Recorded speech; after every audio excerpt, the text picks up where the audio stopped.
Facebook, Twitch, Facebook, Twitch, um, yeah. Facebook, Twitch. Why the hell did I always start out cooking with you guys? It's just weird as hell. Anyway, I'm live. There was a stupid little miscommunication where StreamYard says I'm going at 8 and frickin' it says on the main page I'm going at 7, so it's 7 o'clock. Oh, tonight is what we'll simply refer to as non-bread pizza night. Why? Because I'm hungry and I need every now and again I need a break from the pressure cooker. So now this meat right here, my neighbor has like a herd. One of the cows died, so I got one of a couple of 100 pounds of meat. So yeah, and I mean it does from a freshness standpoint. I know exactly where it came from, so that's always good. So yeah, it's like lean as hell. Yummy. Okay, and why do I have a whole pound of meat that I'm putting on this itty bitty naan bread? I'm a man and I'm hungry. There you go. Now we'll eventually get Goose, the other cool HMFIC on here. Yeah, this is gonna be challenging.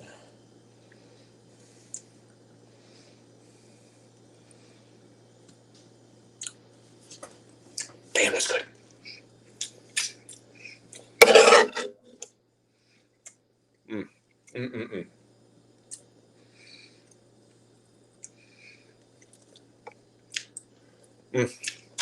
So, here's the thing.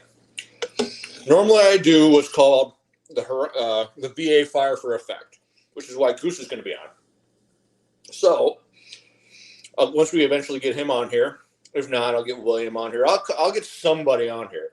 But before we do that, I don't know if you guys know, but I'm working to get myself back in shape. I work out regularly due to the fact that I'm a diabetic, and I'm doing a really good job of beating my diabetes into submission every day. Okay? So yeah, I'm freaking. I work out pretty damn regularly, and that's the other damn alarm from my other damn phone that I only use for we're not even gonna talk about that. Anyways, so yeah. Oh, we're going with mozzarella cheese tonight.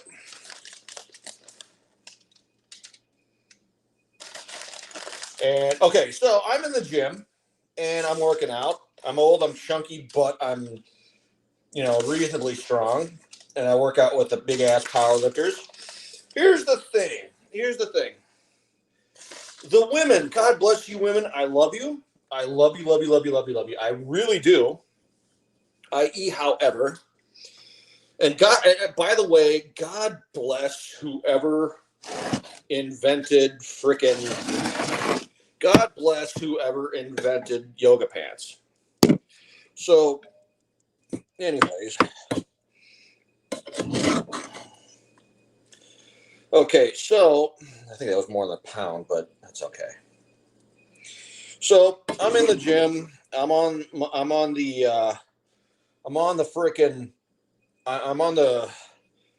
calf extent, the calf machine. I'm almost done with my workout because that's at the end of the workout. And okay, again, God bless you, women in yoga pants. God bless you. I love you. I love you. I love you. I love you.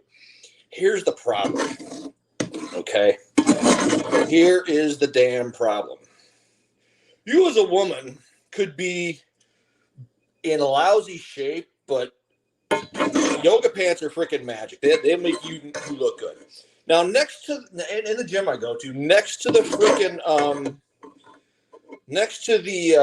calf machine, you got those inner thigh and outer thigh machines, okay? So the inner thigh machine goes this way, the outer thigh machine goes this way. Anyways, this one chick's next to me. She's got to be like 40, 45 years old. That's all fine and good. The fact that she's in there is great. Okay? Okay, so she's in there. She's next. I don't see her because I got the weight blocking my view on this side. So God bless her. She's she's doing the machine where you're pushing out. So I think that's the inner thigh. Now, these women, I don't know if they got an ulterior motive, but they're grabbing onto the freaking machine and their ass is up in the air and they're pushing for all they're worth. I come around, bam, just that machine. I don't care how you as a woman think your ass looks, but it's the most round and crazy beautiful thing a man's ever seen. Now, y'all women need to be careful with that. I mean, you as a woman can look at me as a man working out. I'm not the look at it, I promise you. You can look at us as long as you want. Ain't nobody gonna say a damn thing to you. And I mean a whole nothing to you. I look at you. Oh, when I as a man look at you as a woman, I've got 2.5 to 3 freaking seconds to get a look, get it in my memory banks, and be on my way. It's just so y'all women need to be careful when you're working out because it's just y'all get men all riled up and you do too. So I don't play stupid and coy. You do. So all right, here's the pizza. It's set at 350. In about 20 minutes, we're gonna yank it back out. You guys can watch me eat dinner while I talk shit. Yeah, I have 2 cast iron frying pans, and I let them shut up.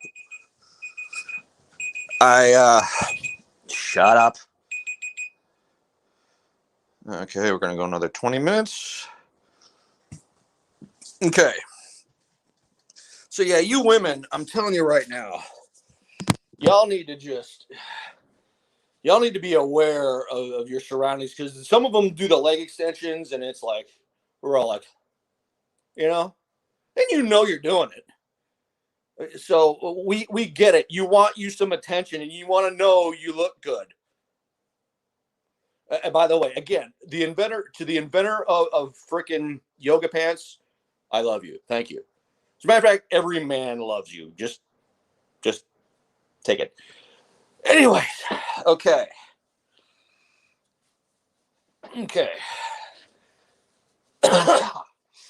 So it's been taking me a little while to get this up and running. Okay, simply because again, I'm doing this on my phone when in fact I was supposed to be doing it on a laptop because I was supposed to be getting a donated laptop. It was supposed to be in the mail on Monday. Yada yada yada yada yada.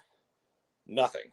So yeah, because my ancient ass 2011 MacBook Pro. Yeah, it's a 2010, 11 years for a Mac, not bad. And yes, I am. Here's the thing: Mac is for people who are very computer illiterate and need things made really simple for them. It really is. Let's be honest, and I'm at peace with that. Now, granted, I'm hanging out with guys. There's a reason I'm on Woe Entertainment with guys like Athen and everything because I have to get my knowledge base up and running. Okay, as far as I have to be. What do we got here? Okay, we got Ghost. What's up, beach?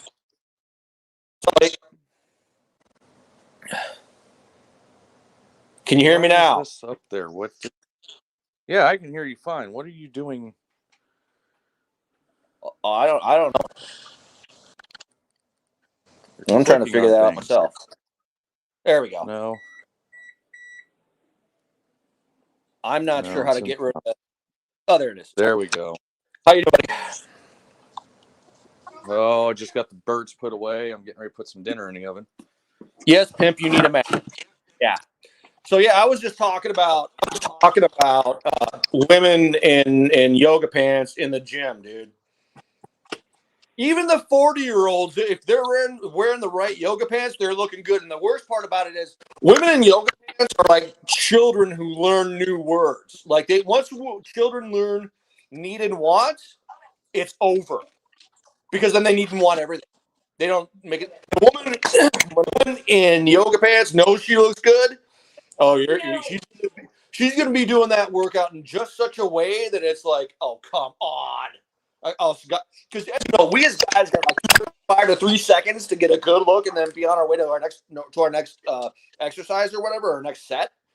Whereas women could just Google all they want, And now as a man, I'm down to 225. First thing I'm saying to a woman, if she looks at me like that, first thing I'm going to say is thank you for validating every back-breaking squat I've ever done. I'll actually have enough sense to be thankful. And again, my laptop, I don't know where the hell my earbuds went, so I'm a little pissed about that. Let me flip to the side, see that. But yeah,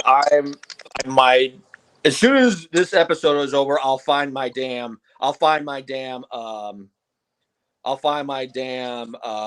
I guarantee that's how it all works. So, but yeah, I don't know if anybody saw it on the Woe HQ page. I'll probably end up putting it on the Woe main page. It's gonna be I weighed in at 257 ish yesterday, so and that's about where I'm at, 257, 258. So, but yeah, I'm Wanna know gonna where I'm at? 120, 130. 175. Actually, no, I'm about 180 right now. I don't think I get down to 180 without looking like a damn twig, but okay. Yeah, but you have to realize that my frame is smaller than yours. Oh yeah. For me, at 180, I look healthy. At 175, I look shredded. And whenever I was at 220, I looked like Jabba the fucking Hutt. Nice. I'm looking all right now, but my thing is, I'm one night I'm in the gym. This is before the New Jersey incident. I go to do a crunch and I saw this football shaped lump right there, and I'm like, holy crap, that doesn't look natural. So I have an ab. Yeah, it's a football shaped ab, but yeah, it's gotten smaller since then. So I think my body is sucking it back or something.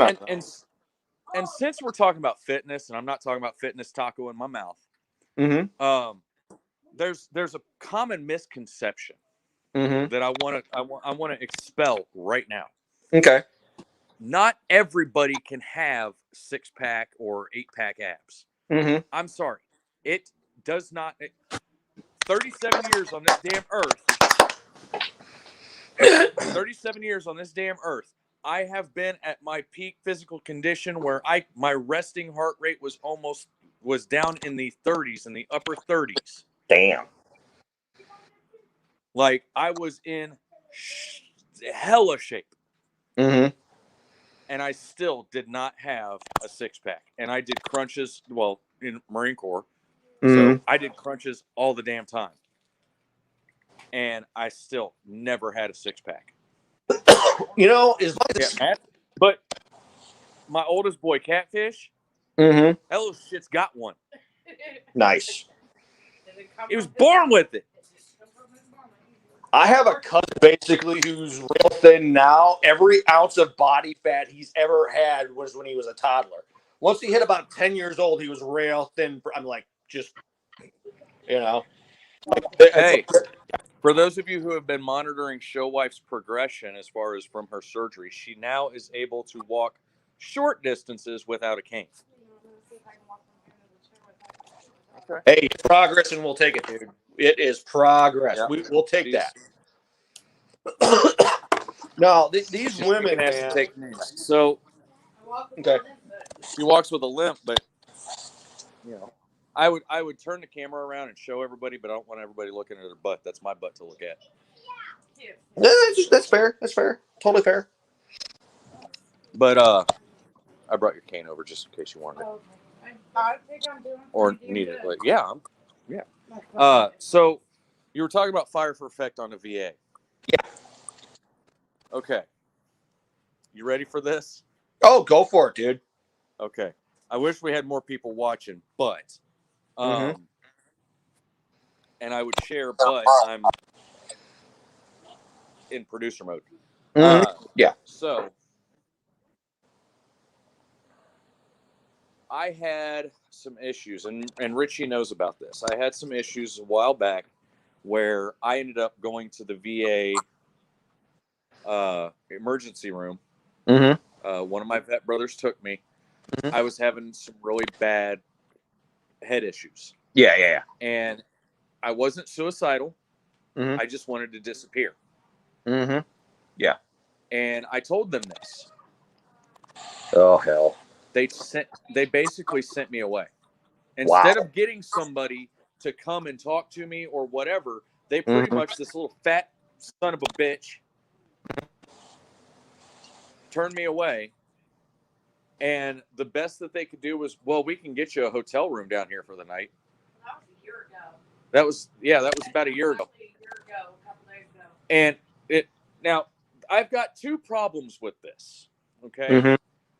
Number one, and this is just the funny problem, my fucking ass ain't staying in a hotel in that part of town for any length of fucking time. Mm-hmm. You see the color of my skin. Yeah. I take my shirt off at night and the room glows, okay? Oh, yeah. You shut your white ass up. Anyway, the other issue I have with this is, what if my situation developed because they turned me away, and my situation developed into something worse? Oh, yeah. So this is the freaking problem with the goddamn VA, okay? They are so under, and I'm not blaming the Kansas City VA staff. I'm blaming the VA, the secretary of the VA.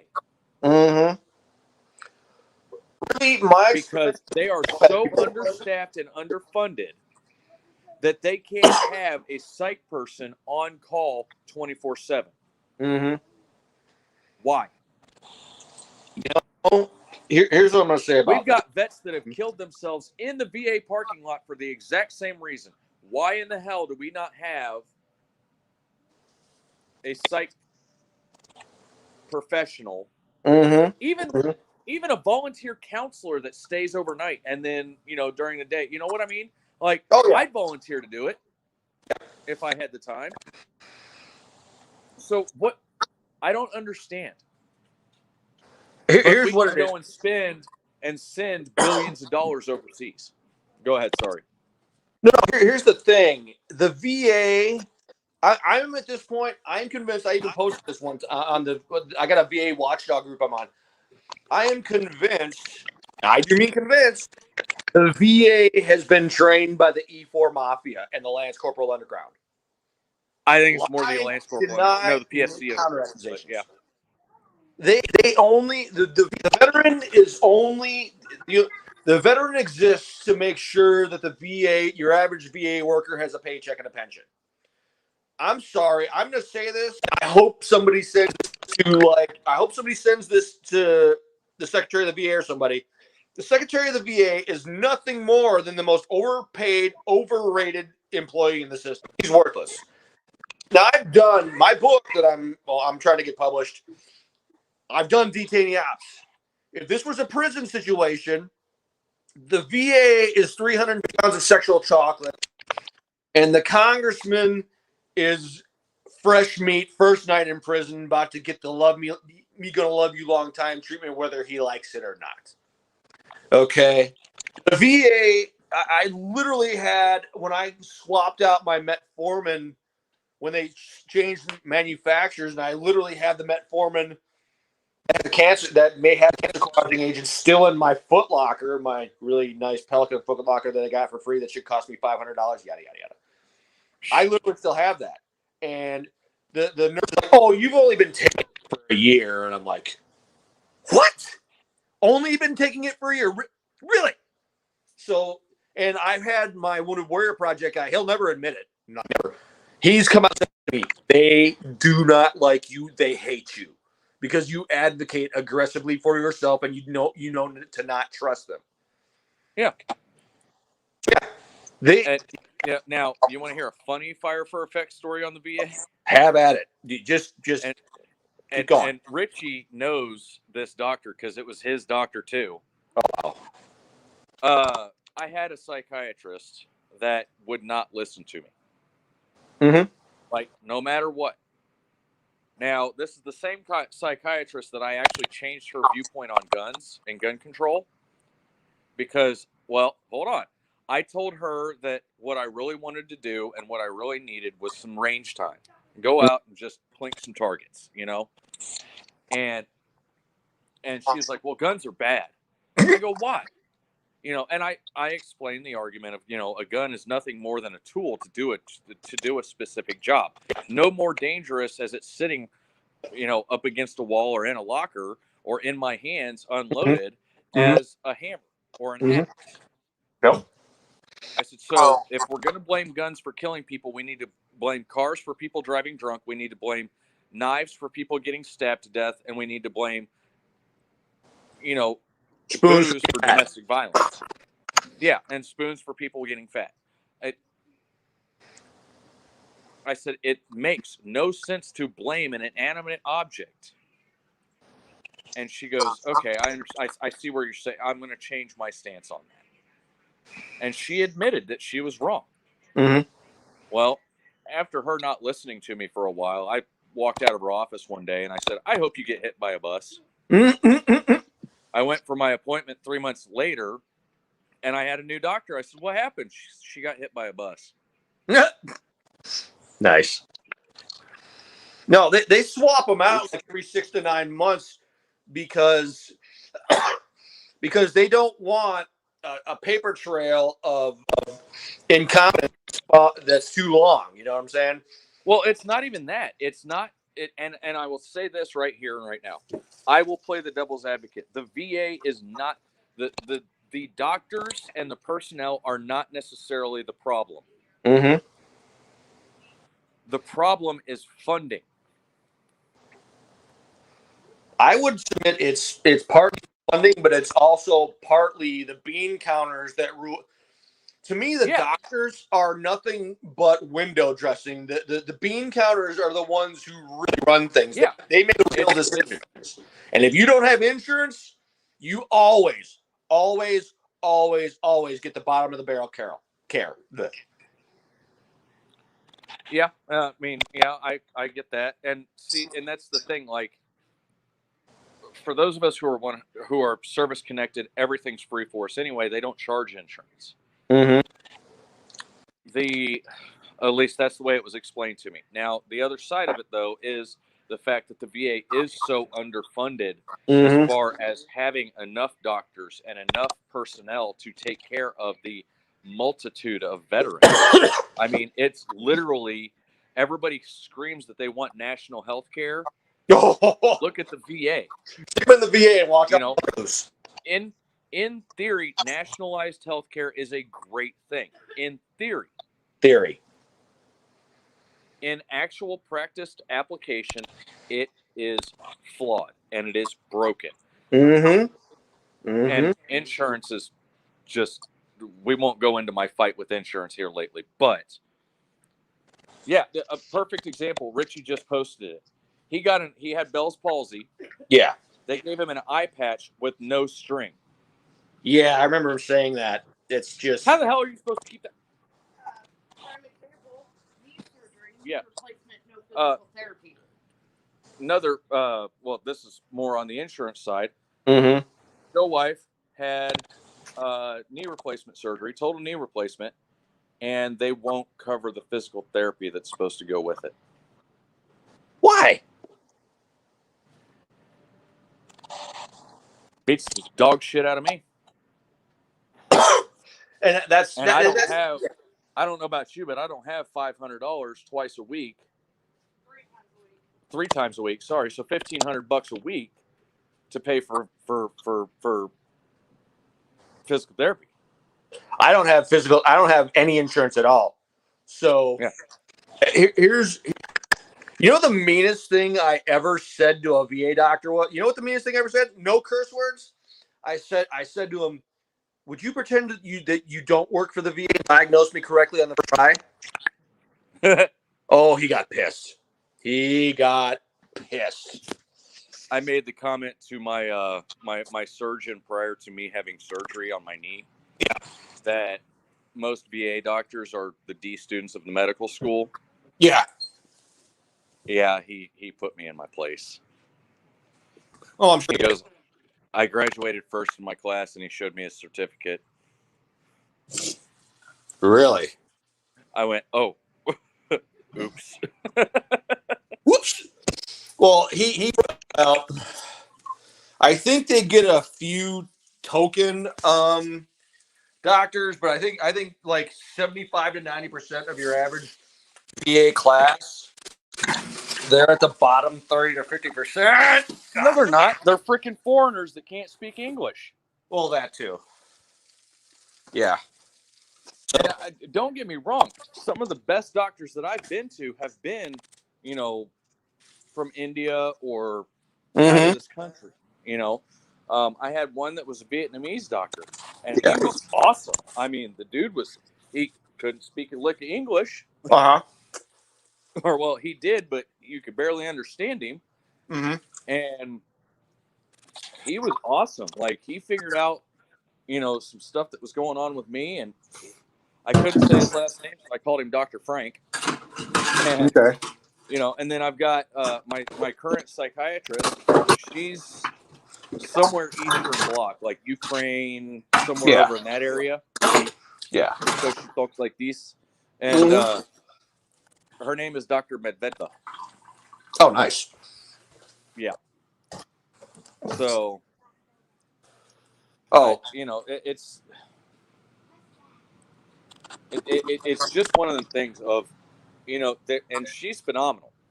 But, you know, like I said, there's so many things that are inherently broken within the VA that,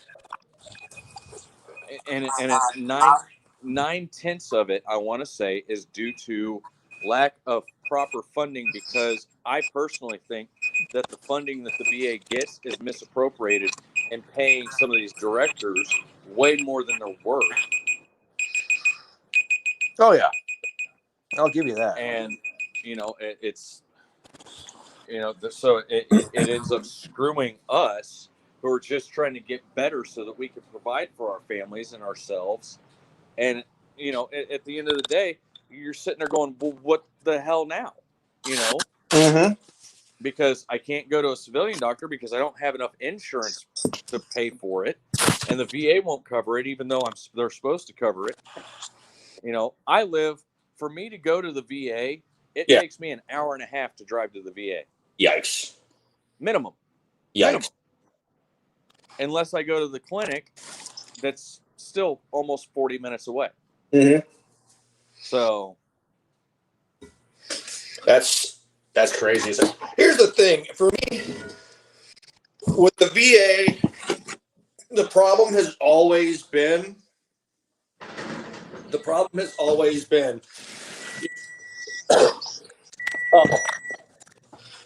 Here's the pizza. It's a non-bread pizza basically. So.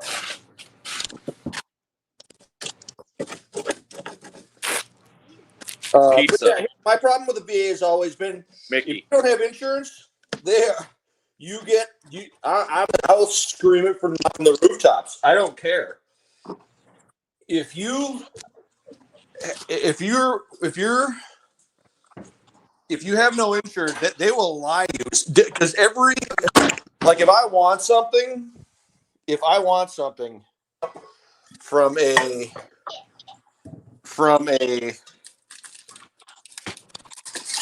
if I want a procedure done without fail, without exception, there is always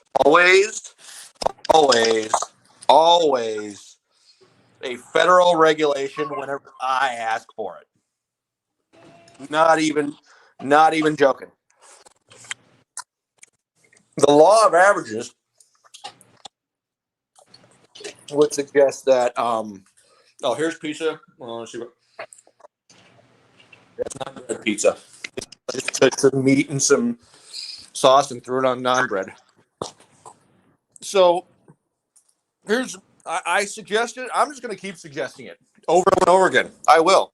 I have no problem doing it at this point. Hey, fat kid, look at the screen. Yeah. Pizza. Anyway.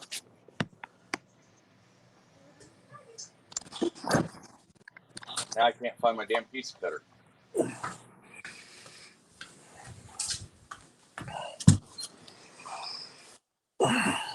I'm going to suggest this every single week as far as how we fix the VA healthcare system.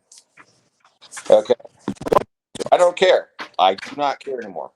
Start at the top and fire every single one of them until you figure out the problem. Oh, I'll do you one. No. I'm gonna do you one better. We're gonna drag the Congress kicking and screaming into this. Okay. We're gonna do the mass punishment.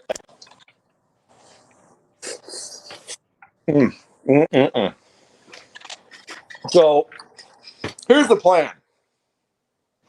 Every single member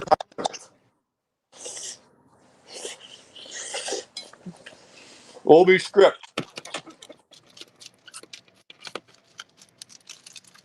Oh, make Congress use the VA? Oh no. That'll fix it real quick. We're going to strip them of their insurance. We're going to strip them of their oversight powers. We'll strip them of their we'll put them back on per diem payments. We put them back on per diem payments, right? We strip them of their insurance. They're put not only are they being put in VA hospitals, like let's say it's Alexandria Ocasio-Smollett.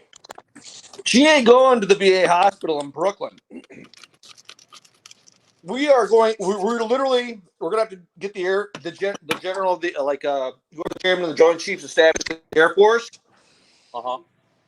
He is going to get he will make sure there is a C-130. Nothing nice. They on C-130s.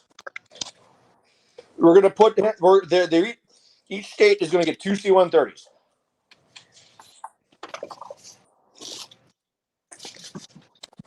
Boys. So the senators and the congressmen have to share those two C-130s. Okay.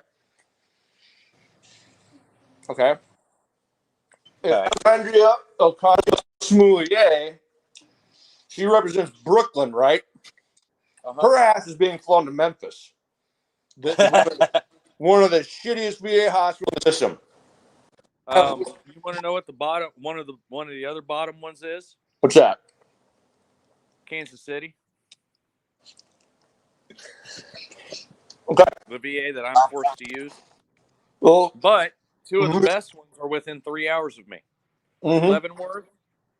Yeah. Leavenworth and Columbia. The Columbia VA is phenomenal. Okay. But the Columbia VA is also part of the Columbia Medical College. Well, that explains it. Right? So, we send them to the absolute worst performing VA hospitals. We strip them of their insurance. We strip them of their oversight powers. Yeah. And then, once about half of I'm not even joking. Okay, I'm not even joking. I'm being dead serious. Once half of them die due to criminal incompetence and criminal apathy.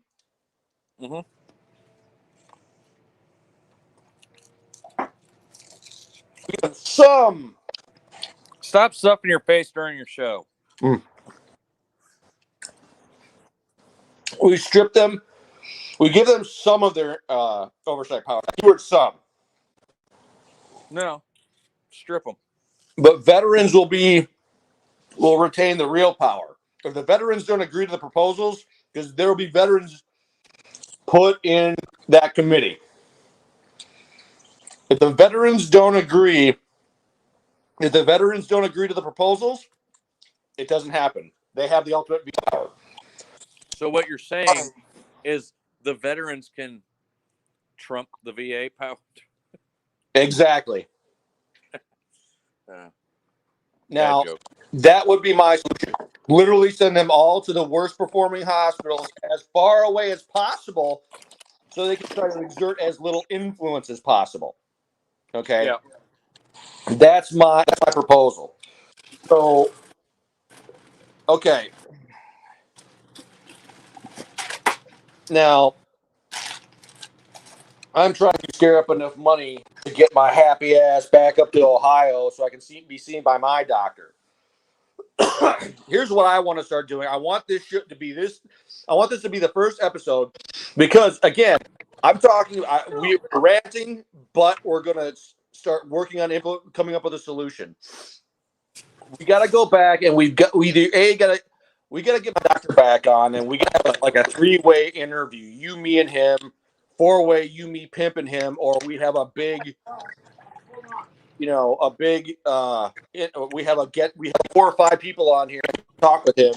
Well, I've talked to my Wounded Warrior Project guy, and Wounded Warrior Project doesn't want to touch it. Okay, for better and for worse, they don't want to touch it. Okay, we need to start coming up with ways to develop okay, the guy who originally invented the internet, and no, it was not Al freaking Gore. He wants to develop.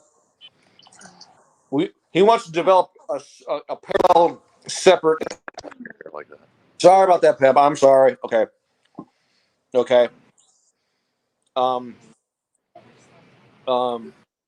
We need to develop, I would say, a parallel VA, but a parallel. Don't eat on camera because you're making Pimp hungry.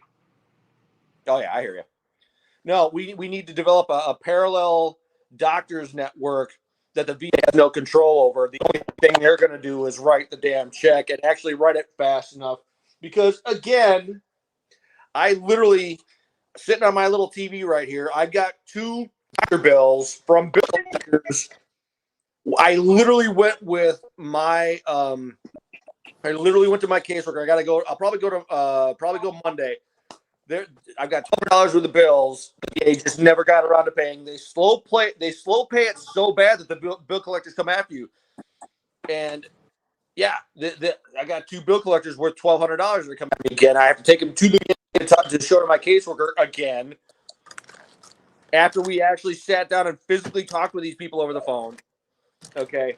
That's the other thing the VA, I'm convinced they do it. Right. If they don't like you, they slow pay those bills on purpose and ruin your damn credit. They do. Maybe. Okay. So what we need to do, we need it to where we've got our separate network, and we need it. I'm going to say it like this: we need it to where I don't care who the Secretary of the VA is. Right now, it's the newest one, Obama appointee, a civilian. So yeah, he's going to be worthless. We need it to where we have the power to where we are so far up the Secretary of the VA's ass, he is terrified of mere mention of us. We need to build a separate network, a separate doctors network that the VA has no control over, that the VA will pay them. It's like if the VA, if the claim side doesn't pay it in time, we're paying a visit to the Secretary of the VA, like knocking. I don't want to say knocking down his door, but knocking on his door and being like, "Here's the bills that the VA didn't pay again," and flip them right in his face. We need that. We need to. And if it doesn't get paid within an expedient manner, it comes out of your paycheck, Secretary. Mm-hmm. Yeah. It comes out of his paycheck. It comes out of the check of him and every single hospital director in the system, just arbitrarily. Oh yeah. Well, I don't care if they're broke and thrown out on their asses. Okay. How many vets do we have that are broken, thrown out on their ass? The night when I was in inpatient treatment in Salisbury, North Carolina. That's the third world toilet of a hospital I go to. They can't provide me care that's worth a damn, but boy, Ernst Röhm and Joseph Goebbels would be proud of the mass Nazis they are. Okay. Really. I mean, the nurses and the receptionists are some of the most condescending dickbags ever. They can't get me care worth a damn, but they can tell me how to wear my mask. God bless them. Bless their hearts, as we like to say in the South. So, yeah. Oh, bless their heart. Now you can say anything about them. Mm-hmm. Right. No. Anyway, dude, have a good rest of your show. I'm gonna jump. I've got to eat and Hey, get ready for. I'm going to let tomorrow. you know a couple things. I need you to let me know when you've made a certain amount of progress on a certain project. I will. And I will. oh, I've already got a plan for let me know when we're doing the freaking let me know when we're going for the world record again, because literally I'm working on it. I've actually got an old as dirt Briggs and Stratton engine. Cool. Now we can it came off of my neighbor's it came off of his wood splitter, his hydraulic wood splitter. Yeah. Or if not that one, I'll literally take my Wi-Fi, unplug it from where I'm at, and take it to wherever I got to go talk with my internet provider about it, and I'll explain the situation. I'll find me a friend with a shop, and I'll find an engine. And apparently, we can only do this 4 hours at a crack. I'll do a teardown of an engine, 4 hours at a crack, and all that, and we'll just, you know, to fill time, and I'll start. Let me know when that's happening, and I'll start doing some. We'll announce some stuff getting closer to time. Mm-hmm. In the host group as well as on our show and the other shows. So with that being said, though, much love, dude. We'll talk to you later. Later, bro. All right, everybody. Okay. Technically, I'm not eating a whole pizza. I'm just taking a piece of meat. Anyways, okay. So, okay, I ranted about chicks in the gym and chicks in the gym and in yoga pants. Never going to be offended by a woman in yoga pants. No, not going to happen. Don't even worry about that. Pimp, yeah, the solution is to not get sick. Why do you think I'm in the gym all the time? I'm going to, well, here's what I'll do. I'm going to confess something that happened in Ohio, maybe next week or the week after that, to give you an idea of where I'm at from a fighting my diabetes standpoint, okay? But, okay. I want to thank Goose. Okay. I got to get, here's the thing. I got to get better in a hurry at doing all the announcements. Like, here's what I'm going to do. I got to step up my freaking game as far as getting a checklist of things to do. I'm going to start working a lot harder on that. And hopefully, my Wounded Warrior Project guy will be able to help me get my hands on my my laptop. Where the hell did it go? See what's in here. Here we go. Okay. One topic I want to talk about tonight. I'm going to tell you a story. It's not in my book. It's not in my service memoir about my time in Baghdad. It is in my writer's guide / AR for the book. This is my boot camp story, and the problem with my boot camp story is it's a damning indictment on my upbringing because shout out to my buddy that I was in Baghdad with in Ohio. He gave me this. I've got all kinds of shirts now because he used to be like 350. Well, I think he was pushing 300 pounds. He lost a bunch of weight. He's like small, not like skinny small, but he's in good shape. So he gave me all of his overgrown stuff. Thanks, buddy. Appreciate you. This is a damning indictment on my upbringing. Had I been brought up right, we're not even going to get into that, but all I'll say is it involves a dysfunctional veteran. I was raised by a Vietnam veteran, so I've got daddy issues. Won't lie. We all got mommy and daddy issues, but mine are just Vietnam vet centric. Okay. So it was my last day of Marine Corps boot camp. We were in those ugly ass service alphas, not the super cool blues like that, drop panties, mind you. So I am in last day of boot camp. Senior drill. I have to use the F-bomb simply for the sake of accuracy in the quote. So just deal with it. Senior drill instructor walks in and says, battalion commander says he wants to be the first one to call you Marines. You know what? Fuck him. I trained you. I'm going to be the first one to do it. Good morning, Marines. We sound off like we got a pair. Yada, yada, yada.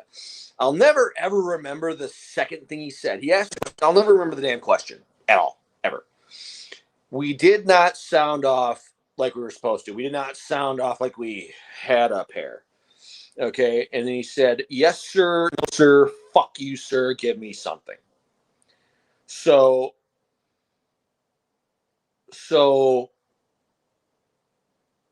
my pet peeve, I think it's something we need to discuss in the veteran community. We need to get back to the basics of like super, super basics of communication. Not that we're stupid. Well, some of us are stupid. That's a story for another day. Not that we're all stupid. Some of us are reasonably smart. It's like that Morpheus meme about veterans. Some of us are smart. Some of us are really dumber. Some of us are idiots. Some of us are douchebags. You know, we're a microcosm of our society, yada, yada, yada. Okay. My pet peeve is here's the lesson I took from it because I'm not right in the head. My lesson that I took from it is this: it's not about the superior subordinate dynamic. Here's what it's about. It's about the most basic form of respect. It's about the most basic form of respect that one human being can afford another, and that's acknowledgement. Okay. And the problem, the big problem with the veteran community right now is we're in peacetime. And the other problem is it's a combination of the fact that we're in peacetime and we as veterans, once we get off of active duty, we don't have anybody to fight with. Or once we get out, meaning off of active duty and off of reserve status, don't have to drill anymore, yada, yada, yada. We don't have anybody to fight with. So guess what? We're going to fight with each other. And there's this chick I hooked up with. I've mentioned her. I've acknowledged her a couple of times. One thing she didn't like that I did. Now, here's the thing. I'm a veteran. Granted, I'm about to be a published author. Fine, great, whatever. I have 6 to 8. That book, between the book and the 2 deployments, I'll show Goose my DD-214. My second deployment was, give or take a week, 20 months long. That was 3 different units. That was the one that the detainee ops mission was on. Okay. Between the 2 deployments and the book, I'm convinced at this point I have 6 to 8 functioning brain cells. Okay. So she said to me, I don't like it when you use big words. And I'm like, you're in IT. You're a supremely intelligent woman. What the hell constitutes words for you? And she never really told me. That's the problem. We need to be about much more clear, concise, and honest communication. Not that we're lying, but I think we're really scared of insulting each other by assuming we're stupid. No, it's not that. It's just showing respect. My brother on my dad's side of the family, the non-pothead in the book, she always said, "I'm going to treat you like you're capable of understanding something until you demonstrate to me that you can't." That, to her, she told me that's genuine respect. But one thing you learn once I do get the book published, once you read about the interviews with regards to the investigation, with regards to the incident that involved pepper spray and surgical gloves, which is the reason I don't wear surgical gloves unless somebody puts a gun to my head. I take full disclosure to even I'll own it. It's the most obnoxious extent possible. So here's the problem. This is a scan tool. It's old and cheap, but it's reliable. It works. Fun fact: if you got an 04 Jeep Wrangler and it has California emissions, I can't remember the number of the code. As soon as it pops up again, I'll take a picture of it up to verify. There's a code that says your engine is actually running too cold. And I know for a fact there's no leaks because I'd smell coolant. And on top of that, I put distilled water in it instead of tap water. You're supposed to use distilled water so it doesn't have mineral deposits in the coolant jackets. Yada, yada, yada. That's a story for another time. And so it's what that chick told me when she told me that when she told me, it's like, okay, I'm not seeing specific criteria. I'm not seeing specific specifications for what constitutes big words. That's the problem. When you care about it, when we as a veteran community, we talk all the crap. We talk crap from here to eternity about how loyal we are and how much we care. When you care about somebody, you don't want to make assumptions. You want to know. We got to get back to basic communication between each other that says, I care about you. I don't want to assume anything. I want us to be cool enough to where you can say any damn thing to me. I had a guy I talked down from suicide. One of the things I did was I assumed nothing. I'm like, can you, because he said he had a revolver, and I said, can you flip the chain or the barrel, not the barrel, my brain's in the blender. Can you flip the cartridge, for lack of a better term, to one side or the other and empty the rounds? He's like, no. And I'm like, well, gee, you're really working with me here. I says, okay, can you at least put the cylinder? Can you at least put the damn revolver in your lap so I know it's not pointing at your head? Sure, I can do that. I'm like, thanks, appreciate it. So we need to get back to clear, basic, and thorough communication and we have to say it because the problem with us as veterans, when we're downrange, there's several different forms of judgment. Like the one of the most abused verses of scripture in the New Testament and in human history is judge not lest you be judged. That has to do with condemnation. And the problem is we automatically assume that the other person is going to condemn us. So it's not an intelligence or a stupidity issue, it's a trust issue. Can I trust this person and not condemn me and kick me when I'm down and shit all over me? That's what it's really about to me. We need to have this conversation to where we understand that we're not there to crap all over each other, but that we're there to help assess, diagnose, and problem solve. And you can't problem solve by assuming and not clarifying things. Okay, and it takes work. It really takes a lot of work, but we got to get to that. Okay. So yeah, going forward, now tomorrow I got to go to my podiatrist and pick up my brand new. Okay, let me show you something.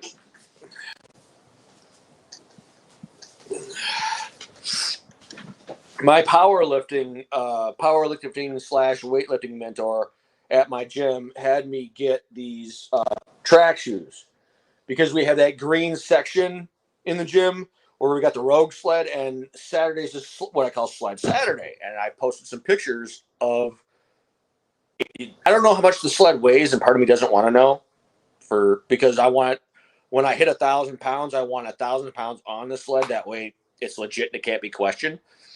So yeah, we're going to go for a walk real quick.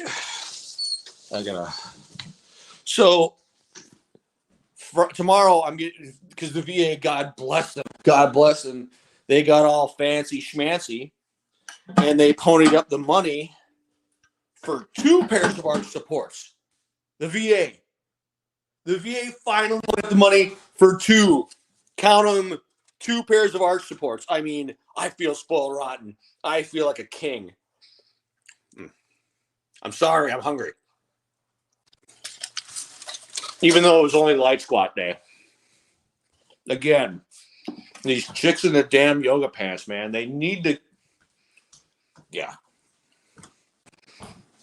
So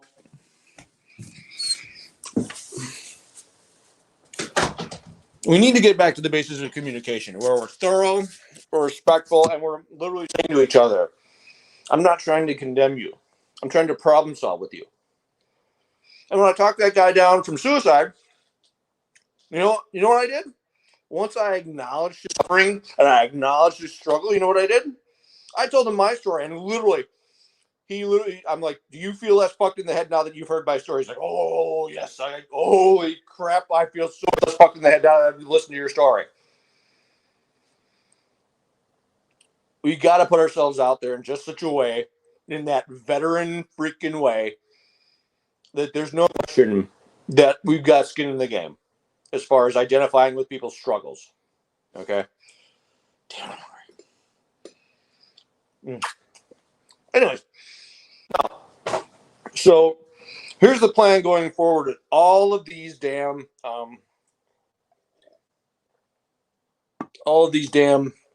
episodes. This is Warrior Fest. Warrior Fest is the equivalent of WrestleMania, is the equivalent of the Super Bowl, is the equivalent of 500, yada yada yada, and so on and so forth. Okay. Thanks, Pimp. I appreciate you. I'm doing what I can, and I'm going to forgive me. I have TBI. Like when I'm working on the gym, I could literally be in the middle of a set, like 5 to 8 reps. I could literally lose count in mid rep. I'm like, wait, where the hell am I? What rep am I? Literally, and people are looking like, this dude is nuts.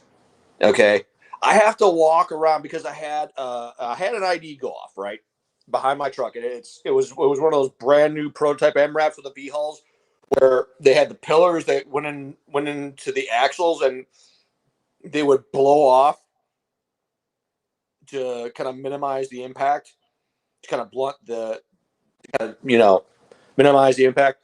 Well, I grab onto the steering wheel as the IED goes off. I grab onto it instinctively. It shakes my eyes in my socket, and it shakes my intestine in my body. Okay.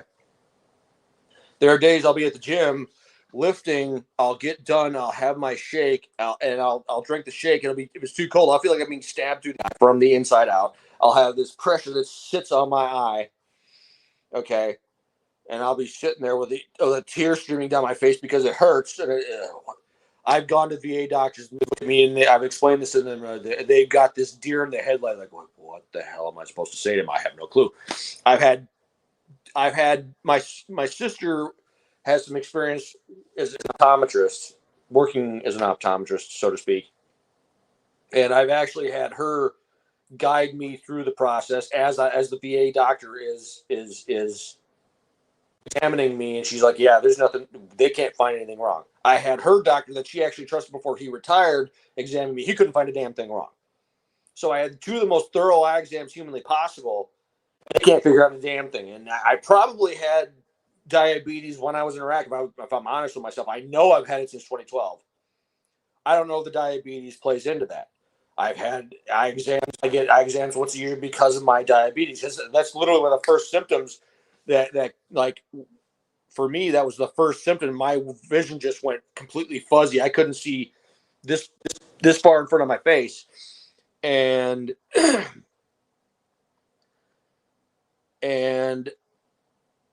VA has no answers for this. They don't know what to do. They don't know. It's one of those things where at some point there have been a couple instances with the VA that they actually had enough like, we're not smart enough to figure this out, so they shipped me out to somebody else just so they can say, hey, we don't know what the hell to do. Okay, so going forward, it's going to be about me in the gym. Like okay, back to my TBI portion of this discussion. Okay, literally, I have to walk laps because if I stand still, my brain just starts spinning out of control. Like when the IED went off, my brain just shut off. Like I was literally in a trance almost. I was so disoriented. I felt like I was in a trance. It was weird as hell. And when I'm done with my set, if I don't walk around, my brain just spins out of control, and I just check out. People are looking at me like I'm nuts. Okay. So the plan is I'm going to all of these with VA doctor with veterans. The Fire for Effect segment is going to ideally, keyword ideally, lead to a separate veteran, a separate doctors network, like my doctor. I'm going to get him back on. We're going to have another conversation, and we're gonna talk about that again because I'm trying to raise some funds to get back up there so I can get more procedures, a more complete procedure done. But stuff costs money.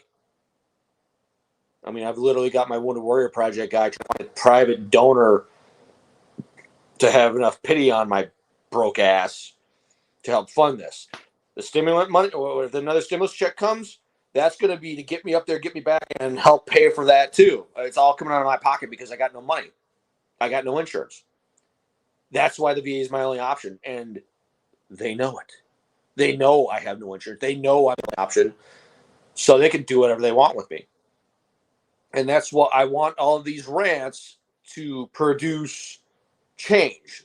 I want the rants to produce change because enough veterans say, okay, we need a plan. You want to go off on these people? Let's come, again, no plan ever survives first contact, but pardon my language, we need a plan to blow the shit in order to get forward. So I'm going to get my doctor on. I'm going to that doctor back on. We're going to talk about developing like the guy who wants to invent a second parallel internet. I want a second parallel private physicians network that's for community care. The VA has no say in it. They have no control over it. They write the check. They screw up writing the check. People start losing it. It starts coming out of people's paychecks. It'll come out of the Secretary of the VA's paycheck. Then it'll start coming out of regional directors' paychecks. Then it'll start coming out of individual hospital directors' paychecks. Then it'll start coming out of individual employees' paychecks. Let me see if I can find it.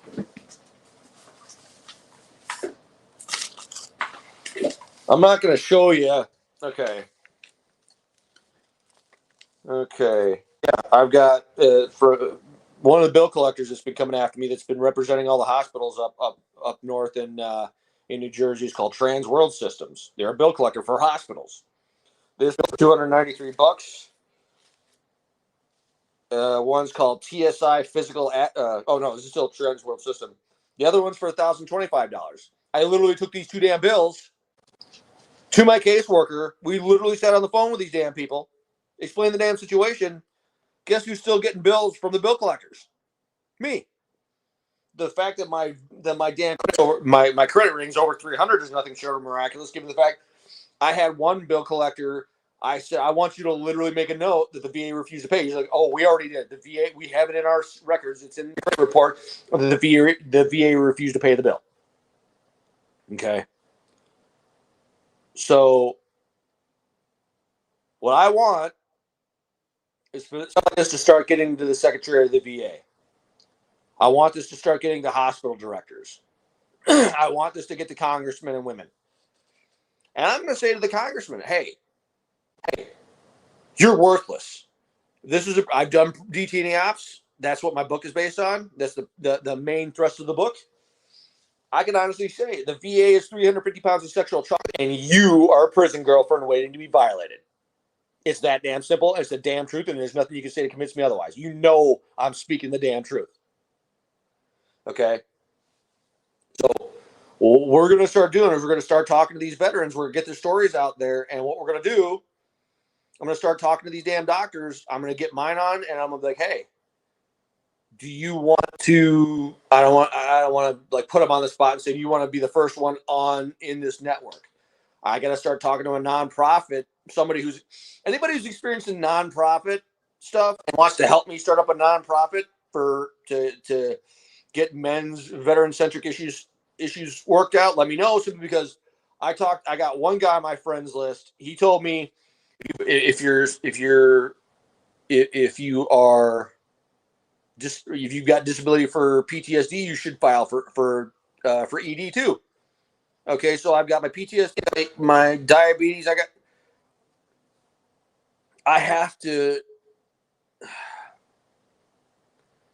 We have to get special doctors who are actually specialized in how to fix, who have specialties that involve us fixing these damn problems, that don't have a VA leash jammed up their ass. That's our only hope. And I think I'm going to start. I'll start fighting with you. What I'll do is I'll make my fight as public on here as I possibly can. That way you can say, well, he's not just telling us to do it. He's squabbling with these damn people. He's screaming at these people, and he's putting it out there in such a way that he's got skin in the game. Because what I want is I want this to grow. I want veterans screaming at their doctors, send me to whatever doctor I want. I don't give a damn about your list. You let me. That's what I want to do. I want this network to be a veteran-approved list of people that we trust. Okay? So, and I want it to be where we have congressmen who are coming to us being like, okay, what the hell's going on? Why are we not being told any of this? Okay. I mean, it's to the point where as long as a VA doctor leaves the room and the veteran is not clinically dead, they could care less what has happened to us. Okay. So the mission going forward is to embarrass and shame the VA with our stories to the point where the congressmen are like, oh crap, we can't actually ignore this anymore. We can't ignore this. And that's why I'm having no problem getting veterans to come on. I got one guy today. I'm trying to get him on next Thursday. The VA botched his back surgery. Okay, I can get military sexual trauma survivor. I can get a military sexual trauma survivor two on here to talk about their stories. I want, and they know they can come on my show. They know they can tell their story because all I'm going to say is, you may fire when ready, fire at will, fire for effect, shame and embarrass whoever you want, and maybe, just maybe, we'll get this to the right people. Okay, we're going to rant, but we're also going to. The Vietnam vets built the PTSD program for the VA. They really did. So guess what? This generation, the GWAT guys, I think our mission needs to be to build the like. Okay, again, we're gonna go with the separate internet. We're gonna have the separate.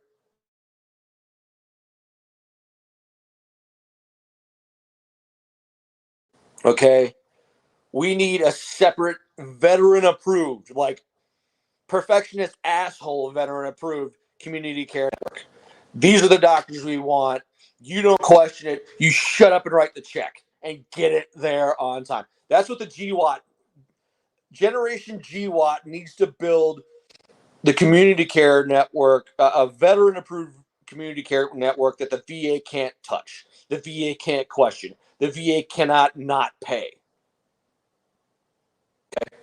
That's what they need to do. That's what we need to do. That needs to be our mission. We need to build that for the GWAT generation and the non vets. We owe them too. I was raised by. We owe them too. We need to do it for them just as much as we need to do it for us. Okay. So this show going forward is going to be for that. I'm trying to get back to the automotive technician industry. I'm trying to get my head right. I'm trying to get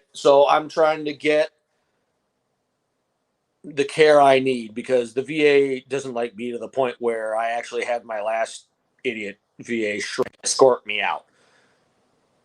She said, and I said, it's pretty insulting that you're escorting me out like a common criminal. She says, you made the choice. And I said, you made it easy. You made it easy for me to hate you. You made it easy for me to not trust you and have no respect for you because you're so tone deaf, it's pathetic. Okay. We need to embarrass the VA to the point where they can't ignore us anymore. And that's what I want to do with this show. I want to shame them. I want to embarrass them. But I also want it to where we're moving forward to where it turns into the kind of action that they're actually afraid of. To where we're basically saying, we're not here to make sure you get a paycheck and a pension at our expense. We're here to get cared for. You're too stupid. You're too lazy. You're too apathetic to actually care for. I literally, when I talked to my caseworker, I texted my caseworker, I called my doctor, Dorothy Umbridge, or Dolores Umbridge, that pink chick from Harry Potter that everybody hated and wanted to kill because she was just such an insufferable bitch. You know, I literally every time I talk to my VA caseworker, I said, "How's Dolores Umbridge doing?" She's that condescending. She's that tone deaf, and she literally said, "You seem very angry." And I'm like, "You work for the VA. You're not smart enough to moonlight as a shrink. Shut your cake hole and act accordingly." Okay. We need to get to the point where we're not only embarrassing them and shaming them, we're saying, this is our plan to fix this, and you're going to shut up and you're going to do it. You're not going to argue with us. You're not going to cite because if you don't have insurance, they will have a federal or a VA regulation that was guaranteed to deny you what you want and need. Guaranteed. We need to build a parallel community care network that only veterans have input on. We need to beat these people into submission, proverbially speaking, to the point where like, just tell me where to send check. We need it to where the claims and the processing department is in each individual VA hospital, to where it's not centralized in this black hole where nobody knows what the hell's going on. We need to have each hospital be its own autonomous entity to where it's okay. The community care payment network is in this building in the basement, where the rest of the hermits live. Go there, give them the bill, they'll pay it. That's what we need to do. We need to beat we'll just call it Generation GWAT. We need to build. I'm going to keep harping on this and part of it's my TBI because I have the short-term memory somewhere between a dumb dog and a toddler. But Generation GWAT needs to build the community care network that only veterans have input in. We need to reduce the VA to the point where they do nothing but write the check. They don't question us. They don't screw with us. They don't. We need to go to the Congress and be like, I will wipe my ass with your federal regulations. I'm beating you in the head with them. You are going to shut your mouth. You're going to write the check.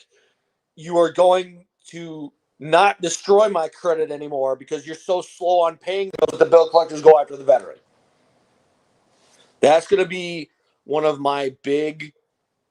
That's going to be one of my main emphases. This is going to be one of my main emphases is just whatever the hell. It's going to be one of my main aspects of this program. We're going to fight these jackasses, and we're going to fight them until they're just fed up with us and they give in because they know we've got our stubbornness pointed in the right direction. That's going to be one of them. But that can't be the only thing. So I'm going to team up with, I can't remember his name because, again, TBI, dumb dog, toddler, brain. So I'm going to be teaming up with him. He and I are going to become, we're going to become proverbial battle buddies. I'm getting back into the automotive technician game. If I have to drive the VA, if I have to drive those people at the VA to the brink of insanity to get what I need, and it's a long story. That'll be for another episode. But I'm getting back to the automotive technician game. I've been unemployed for a while, and I want to get back into school because that's the only way I see that I can get. I have to go back to school to upgrade to refresh my skills because with the automotive technician industry, it turns over every 3 to 5 years. And if you're not keeping up, you're screwed. I gotta get caught back up. I got to get back into school. And the story is vaguely told as it is, describes how I got screwed over by Volk Rehab. They don't care. They don't mask their disdain for me either. They don't mask their hatred of me either. When my squeaky clean voice of reason, Wounded Warrior Project guy cannot deny and comes out and says that they flat out do not like me, that tells you how bad it is. Okay? I'm putting it all out there. I want to get back into school. I want to do projects. I've got a Jeep Wrangler, and I had my body guy who lives about an hour away now because his new shop is about an hour away. He took one look at my Jeep, literally nothing but body work, and he just uttered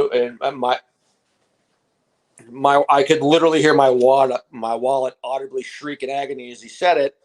Literally, not a first thought, let alone a second thought. Minimum 6 months, $50,000. So the book has the cookbook, the writer's guide, and a couple other things I'm going to throw in. Just they all need to kind of they all need to work together to help me make enough money to get all my bills paid, upgrade my tech. Again, 11-year-old MacBook Pro died. Yeah, I mean, I'll put pictures of my tires that are pretty much drag slicks. I use everything till it's completely dead to where it can't be resurrected. I got to do that. I got to pimp out my Jeep to the point where, because with Jeep, you can't just do one part at a time. You have to do. Yeah, I basically, it's going to be what's called a resto mod. Literally, there is such a thing as a car, as a vehicle, as a body roastery, where the body is going to be gutted or separated from the frame and sit on a body rotisserie. And right now my Jeep is yellow. But when I resto mod it will not be yellow. Because you see, yellow is the international color of the taxi cab. And it doesn't matter if you're the dependable friend, it doesn't matter how broke you are. All your other broke friends are going to be hitting you up for rides, and they must think I'm pretty intelligent. They think I'm a wizard because they think the taco they offer me from Taco Bell will magically turn into gas once I shove it in the hole. They just think that. I don't get it. I've tried to explain to them that tacos don't turn into gas once you shove them in the hole into the gas tank. It just doesn't work like that.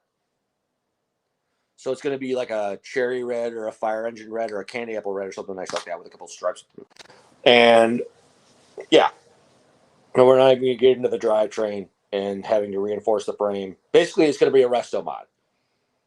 I don't see myself spending a penny less than 6 figures pimping it out. Why? Because, well, I need a project I want to get into, machining and rebuilding engines. My confidence needs the kind of rebuild that an engine would that I would want to put in it. What do I want to put in it?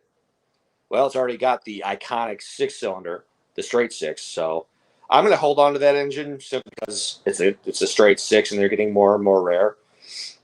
But I want to put a Cummins in it.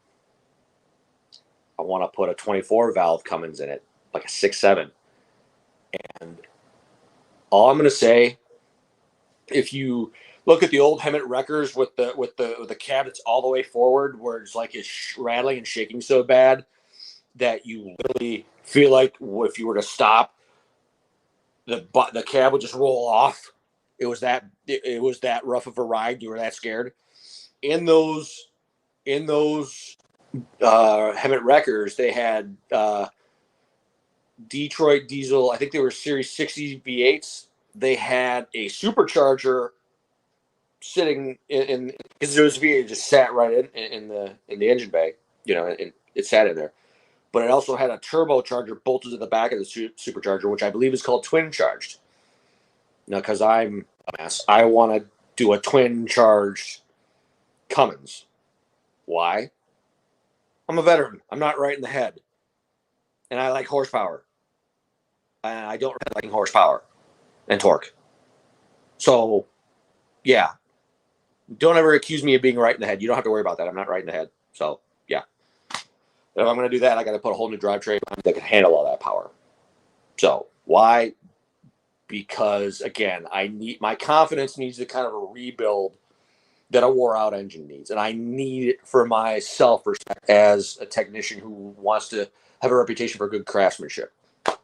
So, this is, as much as I'm going to rant, I also want to provide a solution and a way forward to where I'm doing better things, to where I'm a part of the solution, not just ranting and a part of the problem.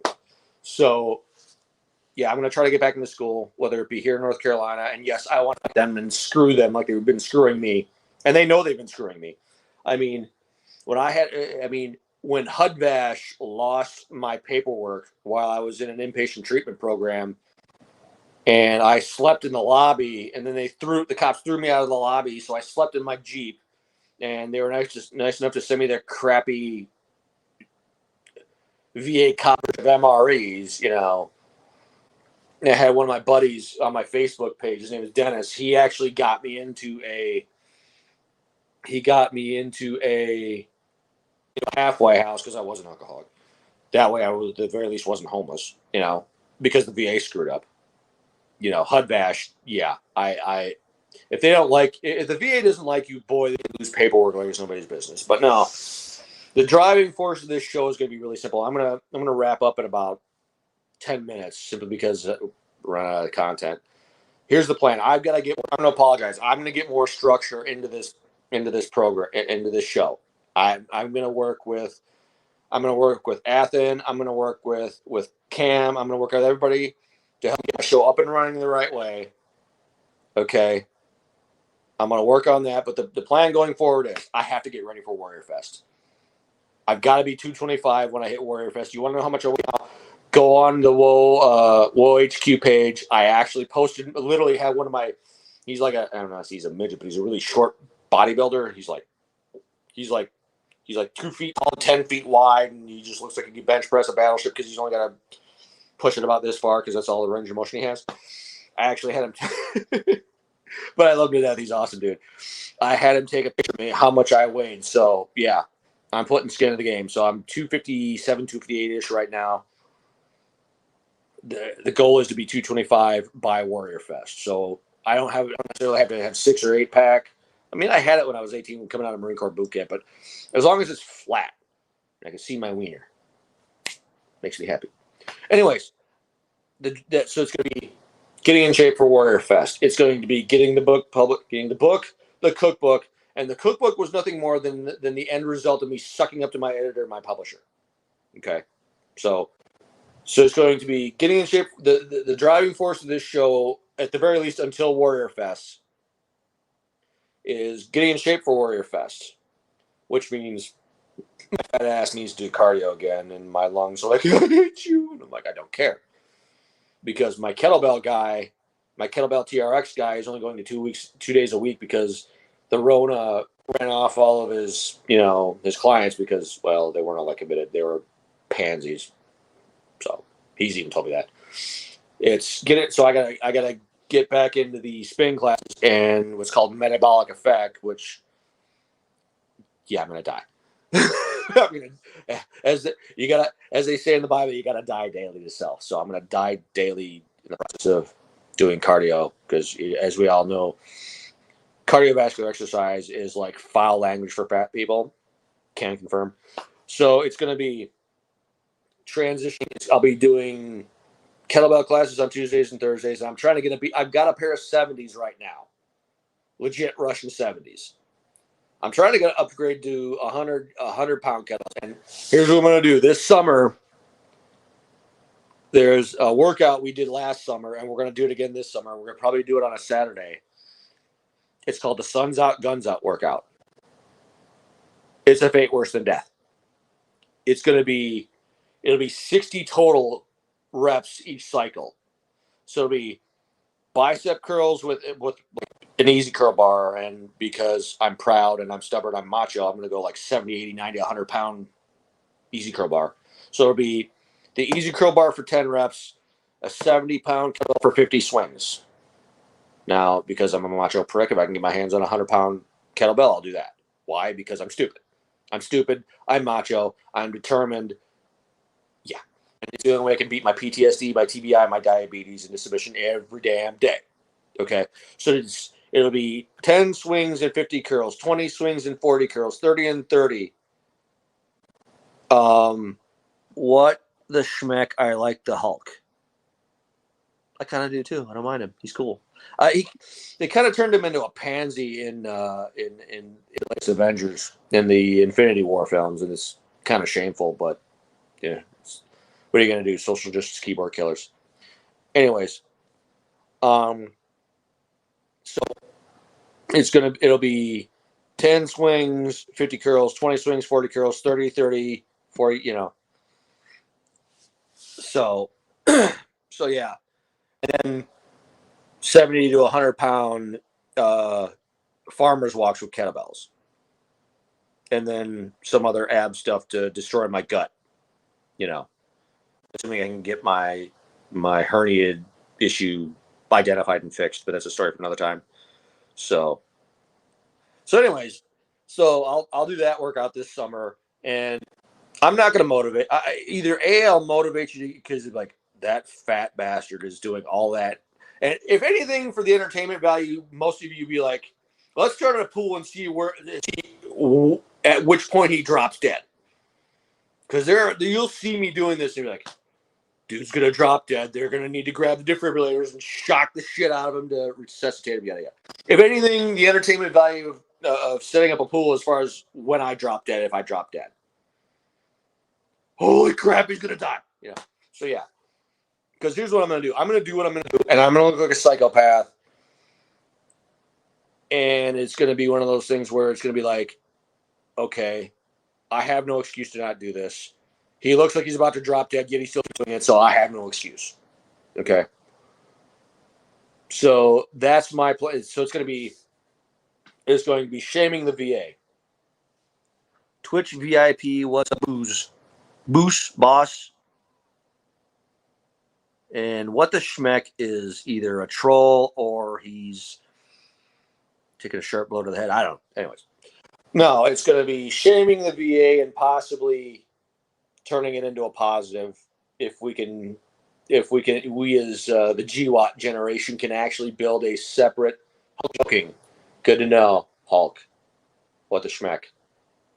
Nice to meet you. Anyways, so shame the VA, create a second parallel community care network that the VA can't get their dick beaters on.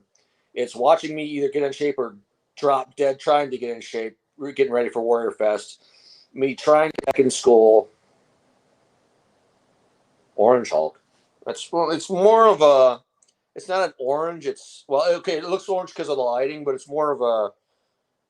I'm a chick, so I don't know any colors other than red or orange. So you'll be all right. I promise you. I promise you, you'll be okay. Anyways, so it's going to be all that. Well, I don't even know what color this is because I don't care. So it's going to be all that, and then assuming I survive and I'm looking good by Warrior Festival, we'll just keep going from there and plan stuff based on what. It's the specs for the Millennium Falcon. There you go. So Hulk wish he had She-Hulk, don't we all? God, oof. Anyways, okay. Okay, so we got a couple of Hulks. Anyways, okay, so yeah, that's the plan for right now. And hopefully this will be the last damn week I have to do this. I have to do this on my damn phone because I'm not trying to kill my damn phone. Hopefully I'll have my new to me laptop next week, and I'm gonna have my music. I'll kill Harambe. Not a chance. Anyways.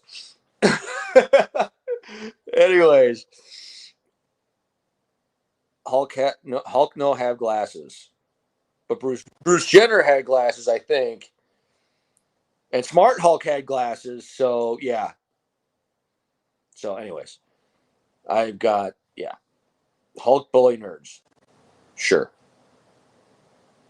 So anyways, I've got a couple cute little trolls on my page, and they're having fun. This is good. So at the very least, they can spread the word, of the existence of my show. But no, everything is going to be predicated on getting me to Warrior Fest. The hope is I'll be down to 225. I'll have a published book, and a published writer's guide. I've got an idea for a grill. And when I say I've got an idea for a grill, I have an idea to where I wanted to turn into a product I can market. Okay.